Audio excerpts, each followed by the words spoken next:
Bismillahirrahmanirrahim. Viewers, welcome to Study Hub. Viewers, today is our lecture number 1 of MCQs based lecture series of financial accounting. And after completion of financial accounting MCQs based lecture series, we will start other accounting, auditing, cost and managerial accounting MCQs based lecture series as well, which will benefit you in any kind of exam related to the accounts, finance, audit, either in Federal Public Service Commission or any other departmental exam. So today is our lecture number 1 of financial accounting. Viewers, आज से हम एक MCQs based lecture series start कर रहे हैं और firstly हम cover करेंगे फाइनेंशियल अकाउंटिंग को थॉरली। हम इसमें फाइनेंशियल अकाउंटिंग को स्टडी करेंगे, MCQs में आपके साथ शेयर करूंगा लेक्चर्स में, जो कि आपको बेनिफिट करेंगे किसी भी एग्ज़ाम में, आइदर के वो कमीशन का एग्ज़ाम होता है, फेडरल पब्लिक सर्विस कमीशन का, या किसी भी प्रोविंशियल कमीशन का वो एग्ज़ाम होगा, या तो फिर वो डिपार्टमेंटल एग्ज़ाम होगा अकाउंट्स से रिलेटेड, फाइनेंस से रिलेटेड, ऑडिट से रिलेटेड। तो इंशाल्लाह आपकी ये तैयारी होने जा रही है। इस लेक्चर सीरीज़ में हम कवर करेंगे फाइनेंशियल अकाउंटिंग को, कॉस्ट अकाउंटिंग को, एडवांस अकाउंटिंग को, ऑडिटिंग को, टैक्स को, उसके साथ साथ मैनेजमेंट अकाउंटिंग को भी कवर करेंगे, और डिफरेंट जो जितने भी सब्जेक्ट्स हैं अकाउंट्स, फाइनेंस, ऑडिट से रिलेटेड, इनको हम कवर करेंगे ताकि एक अच्छी तरीके से आपकी तैयारी हो सके और आप किसी भी एग्ज़ाम में, अगर आप किसी की एग्ज़ाम की प्रिपरेशन करना चाहते हैं तो आपकी अच्छी तरीके से वो तैयारी हो सके और आपने अपनी रिक्रूटमेंट को सिक्योर कर सकें, आप अपनी पोजीशन को सिक्योर कर सकें और टेस्ट को इजीली पास कर सकें। So before we start the video, please subscribe the channel and press the bell icon that you will get latest updates from our future videos as well. So without any further discussion, without any further delay, let's start our today's topic, which is first lecture of MCQs based lecture series of financial accounting. So let's get started. पहला जो MCQs है हमारे पास financial accounting MCQs में, इसमें हम देखते हैं what is accounting. हम क्योंकि ज़ीरो से स्टार्ट कर रहे हैं आज हम अपनी प्रिपरेशन को, और ज़ीरो से हम एडवांस लेवल तक जाएंगे, तो हमारा लेक्चर नंबर 1 है। इंशाल्लाह हम एक पूरी सीरीज़ कंडक्ट करेंगे इस सब्जेक्ट के ऊपर। So what is accounting? The process of analysing, classifying, recording, summarising and interpreting business transactions, that is accounting. Process of analysing, classifying, recording, summarising and interpreting business transactions. Question number 2 है हमारे पास, how many categories of accounts? MCQs based हम अपनी lecture series है हमारी। So how many categories of accounts? So there are 5 categories of accounts viewers. Number 1 assets, number 2 liabilities, number 3 stock holders equity, number 4 revenue and number 5 expenses. So assets means anything of value that a business owns, liabilities debts that a business owes, claims on assets by outsiders, stockholders equity, worth of the owners of a business, claims on assets by owners. Number 4 is revenue, income that results when a business operates and generates sales. और number last जो है हमारे पास category account की, which is expense, costs associated with earning revenue. Next question है viewers हमारे पास, what is accounting equation? ये MCQs based हम lecture series start कर रहे हैं और ये MCQs जो है पूछे जाते हैं एग्जाम्स में। So accounting equation is assets is equal to liabilities plus equity. ये अकाउंटिंग की इक्वेशन है, आपने याद रखनी है व्यूअर्स।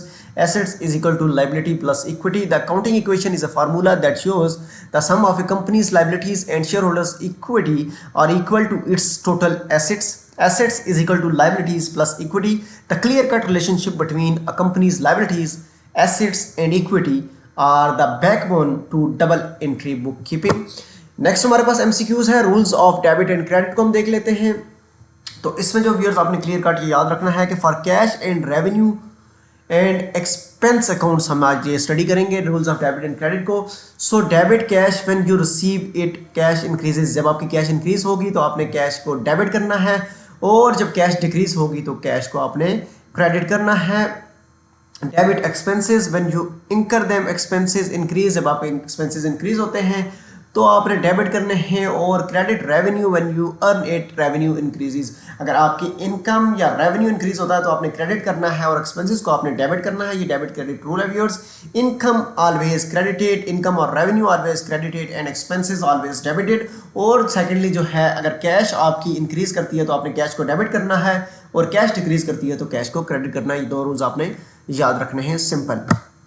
नेक्स्ट हमारे पास एमसीक्यूज है चार्ट ऑफ अकाउंट्स कि चार्ट ऑफ अकाउंट्स कितनी कैटेगरीज के होते हैं, उसकी लिस्ट क्या है चार्ट ऑफ अकाउंट्स की। तो viewers, chart of accounts are presented by category in the following order: number 1 assets, number 2 liabilities, number 3 stock holders equity, number 4 revenue and number 5 expenses. Chart of accounts है ये कि हमारे पास assets, liabilities, stock holders equity, revenue और expenses होते हैं। ये हमारे पास चार्ट ऑफ अकाउंट का एमसीक्यूज था। 5 इनकी टाइप्स हैं, कैटेगरीज हैं। नेक्स्ट ऑब्वियस हमारे पास एमसीक्यूज है विच इज नेट इनकम को कैलकुलेट कैसे किया जाता है, नेट इनकम की कैलकुलेशन कैसे होती है।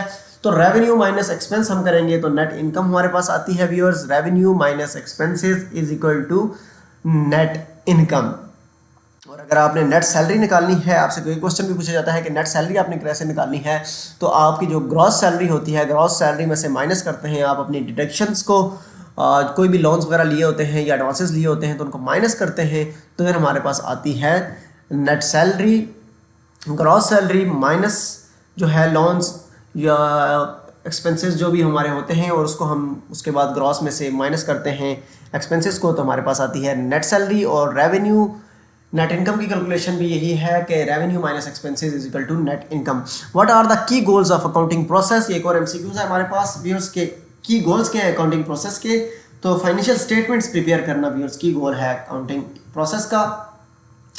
की गोल है अकाउंटिंग प्रोसेस का फाइनेंशियल स्टेटमेंट्स प्रिपेयर करना। व्हाट इज जर्नल, जो नेक्स्ट एक क्वेश्चन पूछा जाता है, where financial events called transactions are recorded as they happen in chronological order. Viewers आपने याद रखना है कि जर्नल जो है फर्स्ट बुक ऑफ रिकॉर्डिंग है इन अकाउंटिंग में, और यहाँ पर जो है एंट्रीज को रिकॉर्ड किया जाता है क्रोनोलॉजिकल ऑर्डर में। ये भी एमसीक्यूज आता है कि किस ऑर्डर में रिकॉर्ड किया जाता है, तो क्रोनोलॉजिकल ऑर्डर में रिकॉर्ड किया जाता है ट्रांजैक्शंस को, और ये फर्स्ट बुक है अकाउंटिंग की जो कि ट्रांजैक्शंस को रिकॉर्ड करती है। नेक्स्ट क्वेश्चन पूछा जाता है लेजर क्या है, what is ledger. The ledger is the second accounting record book that it is a list of companies individual accounts list in order of accounts category. The process of copying from the journal to ledger is called posting. Viewers, ये भी पूछा जाता है कि journal से laser को जब हम ट्रांजैक्शंस को लिख रहे होते हैं तो उसको हम क्या कहते हैं, तो उसको हम पोस्टिंग कहते हैं। ये आपने याद रखना है।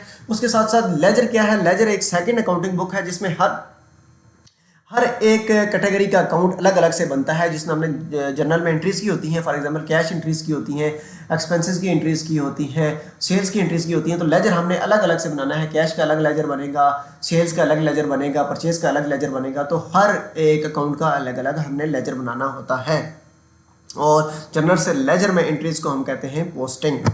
नेक्स्ट हमारे पास व्यूअर्स एमसीक्यूज का क्वेश्चन है कि ट्रायल बैलेंस क्या है। ट्रायल बैलेंस मींस व्यूअर्स के total of all debit balances in a company's ledger accounts must always equal to total of all the credit balances. Viewers, trial balance simple आपने याद रखना है कि total debit balance of the company must be equal to total credit balance of the company. A trial balance is a list of all business accounts and its current ledger balances copied over from the ledger accounts. A trial balance may be generated at any time to test whether total debits equals total credits. It is simply a worksheet to check for accuracy before preparing financial statements. So viewers, ये था आज का हमारा lecture number 1 MCQs based lecture series of financial accounting, जिसमें हमने important जो है MCQs को कवर किया जो कि डिफरेंट एग्जाम्स में आते हैं। इंशाल्लाह बहुत जल्द एक नए लेक्चर के साथ हाजिर होंगे। तब तक आपने चैनल को सब्सक्राइब जरूर करना है। चैनल को सब्सक्राइब करके बेल आइकन को प्रेस जरूर करें, और अगर वीडियो ने आपके नॉलेज में इजाफा किया है तो वीडियोज़ को फ्रेंड के साथ, फैमिलीज़ के साथ और डिफरेंट ग्रुप्स में शेयर करें ताकि मज़ीद लोगों का भी नॉलेज इंक्रीज़ हो सके। Thank you so much for tuning. एक नए लेक्चर के साथ बहुत जल्द मिलेंगे। तब तक के लिए अल्लाह हाफ़िज़, फ़ी अमानिल्लाह।